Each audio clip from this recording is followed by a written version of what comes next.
Troisième invitée de cette émission, Madame Fatoumata Binta Koye Diallo, députée à l'Assemblée nationale de Guinée, membre de la délégation guinéenne à la 63e session des Nations Unies sur le droit des femmes. Avec elle, nous allons discuter des sujets d'actualité de la rue au Parlement. Bonsoir, honorable. Bonsoir, Monsieur Baldé. Bienvenue dans cette émission. Merci beaucoup. Alors, vous arrivez pour la première fois ici aux États-Unis d'Amérique. Alors, quelle a été votre première impression? Et dorénavant, je veux vous remercier le fait de m'inviter au niveau de la télévision Star 21 aux États-Unis, plus particulièrement à New York. Et vous allez me permettre de rendre un vibrant hommage à mon président El Hadji Cellou Dalein Diallo qui ne cesse de ménager aucun effort, franchement, pour le développement de ce pays, pour l'union des Guinéens. Je vous remercie encore une fois de plus. C'est vrai, c'est ma première fois de venir aux États-Unis. Ce que j'ai constaté ici, vraiment, ça donne à réfléchir par rapport à ma Guinée. D'abord, j'ai trouvé que les Américains sont très sociaux. Ils écoutent les gens. Il y a la propreté. Il y a vraiment la discipline. Et il y a le social surtout. Je suis venue pour la première fois, j'ai un peu rencontré des difficultés, mais franchement, je n'ai pas senti.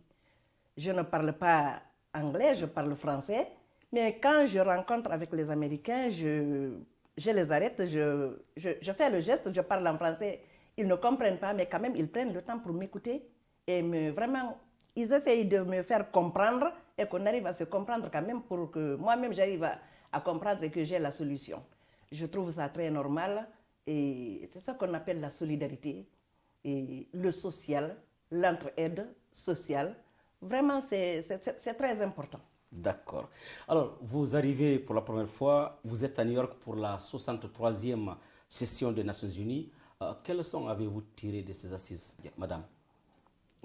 Merci. Vous savez que depuis plusieurs années, il y a les femmes qui se battent pour la parité au niveau de toutes les institutions, mais malheureusement, sauf en dehors du Rwanda qui applique ça, les autres pays sont loin d'atteindre vraiment la parité.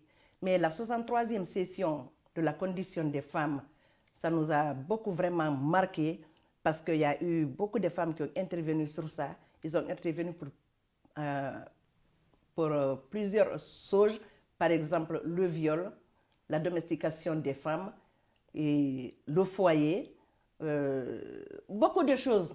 Nous avons discuté et nous avons vu que vraiment en Guinée, et par rapport aux autres pays, il y a une nette différence. C'est vrai, on dit, bon, vous connaissez le gouvernement, même si ça ne va pas, ils disent que ça va. Alors que quand ils ont lu leur rapport, moi j'ai dit, vraiment, mais où ils ont pris ça? Je n'étais pas certaine, je n'étais pas sûre, je n'étais pas convaincue. Mais comme ils font ça, que tout passe bien, et nous savons que vraiment que rien ne va en Guinée, mais par rapport aux autres pays, ils ont vraiment développé des choses. Pour cette raison même que presque tous les pays qui ont été invités, il y avait des panels. Ces panels-là, on a suivi quelques panels parce qu'on ne peut pas suivre le tout, mais la Guinée n'a présenté aucun panel dans tout ce que nous avons fait pendant les 2 semaines. Parce qu'ils ne se sont pas, la Guinée n'est pas prête, ils n'ont pas proposé. Vous savez, la préparation, ce n'est pas comme ça prend peut-être un an parce qu'on envoie très tôt les invitations. Il faut que la Guinée se présente pour dire que je suis candidate pour tel panel, pour tel panel, pour tel panel. Expliquer ce qui se passe dans mon pays. La faute est à qui en ce moment? La faute est au ministre des Affaires sociales parce que c'est elle qui s'occupe de ça. Bien. Et dans la délégation guinéenne, quand vous êtes arrivé à New York, d'ailleurs, vous avez eu un choc avec le décès d'une dame. Bien sûr. Oui. Ça, bon, le premier jour, nous sommes rentrés ici on a bougé le 9, nous sommes rentrés ici le 10. Ça, c'était un dimanche. Le lundi 11, nous sommes partis aux Nations Unies et nous sommes revenus à l'ambassade. Le mardi, cette dame était là-bas.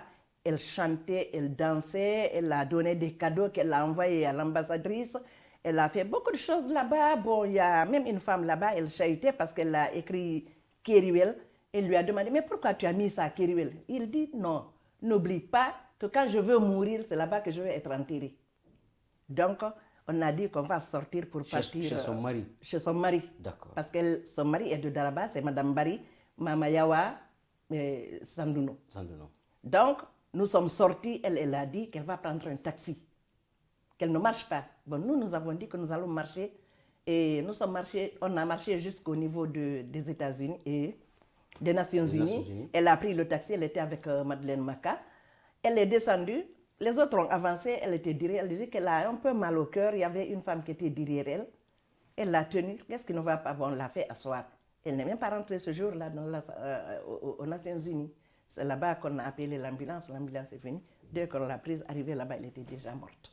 Vraiment, ça nous a fait un choc terrible, terrible, parce que voilà une femme adorable, gentille, très aimable. Et que son âme repose en paix. Amen. On va revenir toujours avec vous, madame. Vous avez eu la chance, par rapport d'ailleurs à beaucoup de vos camarades, vous avez eu la chance de visiter certains États des États-Unis. Et comment avez-vous trouvé les Africains en général et les Guinéens en particulier? Là, je suis soulagée à plus d'un titre. Le comportement des Africains au sein des États. C'est une union. Les Africains sont soudés. Ils se donnent les mains. C'est ce que nous cherchons. C'est ce que nous voulons pour l'Afrique. Une Afrique nouvelle. Une Afrique qui veut se développer. Une Afrique qui veut aller de l'avant. C'est ce que nous voulons. Nous ne voulons pas une distinction. Parce que la peau là est zéro. Que tu sois noir, que tu sois blanc, si tu es africain. Travailler ensemble parce que nous avons tout dans nos pays. Nous avons tout, mais on n'a rien. L'Afrique souffre. Donc il faut que les Africains se donnent les mains pour travailler notre Afrique. Les Guinéens qui sont là, je les remercie très sincèrement et je suis très contente. Je suis très très fière et les mots même me manquent pour vous dire combien de fois vraiment j'ai été élucidée par rapport à la sociabilité, à l'accueil des Guinéens qui sont là. Je les remercie. Je remercie tout le monde. Et je vais profiter par cette même occasion, remercier très sincèrement Fatou Bijou par rapport à elle qui m'a présenté Hadja Ousmane Sow, qui m'a accueilli, Madame Camara, avec Sokoboli et sa femme, Nene Gallo Kamato. Vraiment, c'est des gens qui sont à remercier. Je les remercie. Je n'ai pas senti que c'est ma première fois d'être à New York. D'accord. Je les remercie. Et est-ce qu'on peut savoir quelques États, les États que vous avez eu à visiter? Et bien sûr. Lesquels? Bon, je suis allée à Atlanta. Oui. De Atlanta, je suis venue à Philadelphie. Je suis allée, bon, là, ce n'est pas un État, je suis allée à Albany et je suis revenue. Mais et à Memphis? À Memphis, oui. Okay. Memphis. Bon, dans tout ça, là, franchement, je vois que c'est la même ambiance. Bien. C'est la même ambiance. Je les remercie tous et vraiment, je souhaite au fond de mon cœur que ce sentiment-là, que la sociabilité-là demeure et que reste assez longtemps, vraiment, pour l'union de tous les Noirs, pour l'union des Guinéens, pour que la Guinée puisse se développer. Bien. On va revenir, on va au Parlement, on va à l'Assemblée nationale de Guinée, où désormais l'UFDG, l'UFR, donc l'opposition va siéger. Donc c'est une rallonge. Ouais. Et pourquoi vous êtes contente de repartir? Bon, on ne peut pas dire que nous ne sommes pas contentes. Ce n'est pas parce que... Parce qu'il y a les pécules? Non, ce n'est pas les pécules. Il y a vos salaires? On peut ne pas nous payer. Il y a les avantages? Non. Non. Alors pourquoi? Alors qu'est-ce qui se passe? Nous partons pour défendre le peuple de Guinée. C'est-à-dire? C'est le peuple qui nous a mis là-bas. N'oubliez pas qu'un député est parti à l'Assemblée, pas pour faire un projet, pas pour faire autre chose. Mais nous sommes là-bas pour contrôler l'action du gouvernement et contrôler et voter des lois. Donc si nous disons que nous ne partons pas, mais la mouvance est là, ils seront très heureux. Mais est-ce que vous contrôlez, est-ce que vous arrivez à contrôler l'action gouvernementale? Là, franchement, on n'a pas pu contrôler l'action gouvernementale. Bien. On a tout fait. On a tout fait. Impossible. Avec le président Kori Kondiano, l'opposition s'est réunie une fois pour discuter. On a voté que vraiment qu'on allait se retrouver un autre jour pour discuter tous les problèmes qui concernent l'Assemblée nationale, mais ça n'a jamais eu le jour. Parce que ce jour-là, je me rappelle bien, et la mouvance et l'opposition, nous avons tous voté oui. Mais finalement, ils ont annulé. La mouvance a refusé. Donc, est-ce que vous pensez, honorable Binta Koyi, est-ce que vous pensez sincèrement que vous serez capable d'arrêter le président Alpha Condé et le RPG par rapport à ce fameux référendum qui pointe à l'horizon? Est-ce que vous serez capable à l'Assemblée nationale vraiment d'être capable d'arrêter cela? Bien sûr. En quoi faisant? Nous sommes très... On peut faire beaucoup de choses. Si c'était l'UFDG seulement, je pourrais dire qu'on ne pouvait pas, mais on pouvait parce que nous sommes une minorité positive. Mais à partir du moment où Sidia a rejoint l'UFDG, il y a déjà l'UDG avec nous, il y a quelques partis qui sont avec nous, qui sont à l'Assemblée nationale. Je ne pense pas, parce que pour voter cette loi-là, la loi là, c'est une loi organique. Donc, seule la mouvance ne peut pas voter cette loi. Il faut qu'ils aient au moins les 78 députés pour voter ce référendum. Et arriver à l'Assemblée nationale, je sais que franchement, on peut caler cette volonté pour dire non au troisième mandat, non à la révision constitutionnelle. Pourquoi réviser la Constitution? Mais c'est cette Constitution même qui lui a mis au pouvoir. S'il voulait changer cette Constitution, il pouvait changer la Constitution là dès la première année. Il attend jusqu'à son second et dernier mandat pour nous dire maintenant qu'il veut changer la Constitution. Nous ne sommes pas d'accord. D'accord. On va rester à l'Assemblée nationale. Lorsque la loi, je ne sais pas si c'était un projet de loi, sur la polygamie quand c'est venu, vous, les dames qui étiez là-bas, vous vous êtes réunies, vous vous êtes opposées, vous vous êtes battues contre. Cette loi? Pourquoi? Pourquoi vous n'avez pas voulu que cette loi passe à l'Assemblée nationale? Et vous avez montré que les femmes ne voulaient vraiment pas de cette loi-là. Pourquoi? Et je vous remercie une fois encore de plus. La loi, là, elle est très simple. Vous savez, depuis 1958, la loi, là, existe. C'est une loi qu'on a votée depuis longtemps. Si nous revenons maintenant là, à partir du moment où nous évoluons de jour en jour, c'est vrai, les femmes représentent les 52% de la population.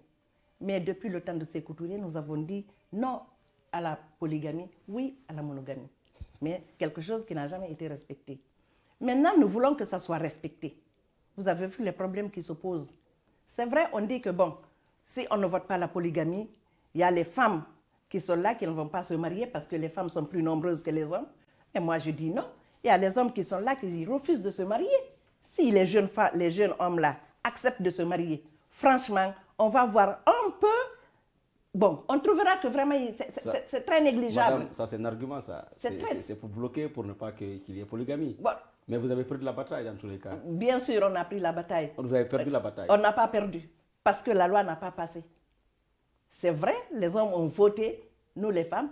Il y a 113 au niveau de l'Assemblée nationale, il y a 114 normalement, mais c'est 113 qui ont siégé. Parmi les 113, il y a 26 femmes. Les 26 femmes se sont retrouvées. On a dit que non, on ne peut pas voter cette loi. Les hommes ont voté. Ils ont envoyé au niveau de la présidence. Alpha Condé aussi a rejeté. Pourquoi? Donc, selon vous, pourquoi? Il vous a supporté? Il nous a supporté. Il doit retourner cette loi au niveau de l'Assemblée nationale pour la révision. Nous sommes avec l'honorable Fatoumata Binta Koyi Diallo. Et vous, en tant que mère, en tant que femme, est-ce qu'on peut parler du viol? C'est quoi le viol qui est devenu un fléau mondial? Vous savez, ok, le viol, il y a plusieurs sortes de viols. Okay. Il y a le vrai viol, il y a le viol sexuel, il y a le viol conjugal, même entre mari et femme, il peut y avoir viol, parce que si la femme n'est pas consentante avec son mari, c'est un viol. Il faut qu'il y ait entente. C'est un fléau qui gangrène la République de Guinée. Et si nous ne prenons pas des mesures adéquates, j'ai peur parce que les hommes d'aujourd'hui, ils n'ont aucune pitié pour les femmes. Vous pensez? J'étais sidérée Quand j'ai vu une fois à la télévision, un homme à la télévision guinéenne, bien sûr, un homme de 30 ans qui a violé un bébé de 2 ans. C'est méchant ça quand même. De 2 ans. Oui. Franchement, 6 mois, on me demandait. Si on me demandait. C'est vrai, dans la nouvelle chose, comment je vais dire ça? 6 mois, on me demandait, pour cet homme-là, ce n'est pas lui sanctionner, pas lui envoyer en prison ou dire qu'il va faire quelques peines de... Tout ça, c'est zéro. C'est la loi Tataba. C'est vraiment, on allait lui castrer. On lui castre. Et ou vraiment, on lui pend. Parce que s'il y a les viols là, se répètent, c'est parce qu'il n'y a pas de sanction. D'accord. S'il y a la sanction, franchement, tout le monde va se méfier. Bien, nous sommes très heureux de recevoir la députée, Madame Fatoumata Binta Koy Diallo, et sur le plateau de Star 21 TV. Est-ce que vous avez un message à adresser aux femmes qui nous écoutent en ce moment, qui nous suivent à travers le monde? Je vous remercie encore une fois de plus. Je suis très fière, très contente d'être là aujourd'hui. En tant que femme, mère, donatrice de vie, je demande humblement à tous les hommes de respecter les femmes. C'est la femme qui donne vie, c'est la femme qui nourrit, c'est la femme qui fait tout pour son bébé, c'est la femme qui fait tout pour que l'enfant soit adolescent. Il y a un proverbe chez nous qui dit « Je m'occupe de toi à la jeunesse et tu t'occupes de moi à la vieillesse ». Donc, je prie le Tout-Puissant Allah, vraiment, qu'il nous donne la chance pour que la Guinée prenne un exemple, un envol par rapport aux autres pays du monde. Mais avec le président Alpha Condé, rien n'est facile. Mais on le prouvera que la Guinée est là, la Guinée est pour tous les Guinéens, la Guinée est pour tous les Guinéennes. Le jour qu'on va se lever, il va foutre le camp d'une manière ou de l'autre. Parce que la Guinée appartient aux Guinéens. Et nous tous, nous savons qu'Alpha Condé n'est pas guinéen, c'est un Burkinabé. Il va prendre ses affaires et foutre le camp. Il y a des gens qui disent « Ah, laissons-le partir. Moi, je ne préfère pas qu'il parte. » Avec 100 et quelques enterrés au cimetière de Bambeto, il ne peut pas s'en sortir indemne. Il faut qu'on le juge. Il a fini de caporaliser toutes les institutions. Toutes les institutions. On n'a pas une armée fidèle. On n'a pas la justice. Il n'y a pas de justice. Il n'y a pas... Rien ne marche en Guinée. Il a tué les syndicats. Il a tué la société civile. Il a tué tout le monde. À chaque fois, ils ne font que sortir des milliers et des milliers d'argent pour faire la campagne. Dire que le président Alpha Condé a fait ceci, il a fait cela. Qu'est-ce qu'il a fait? Quand il n'était pas élu, qu'est-ce qu'il a fait? Il a trouvé l'argent. Mais c'est l'argent du contribuable guinéen qu'il est en train de dépenser. Avec leurs faux billets qu'ils sont en train de donner aux gens. Mais que les Guinéennes prennent vraiment conscience pour que ça arrête. Parce que tout part, c'est pour les jeunes, c'est pour les femmes, c'est pour tout le monde. Nous voulons vraiment que nos enfants aient un lendemain meilleur. Merci beaucoup, Madame Fatoumata Binta Koy Diallo, d'avoir accepté de répondre à nos questions. Merci à vous. On prend la pause et je reviens à vous tout à l'heure.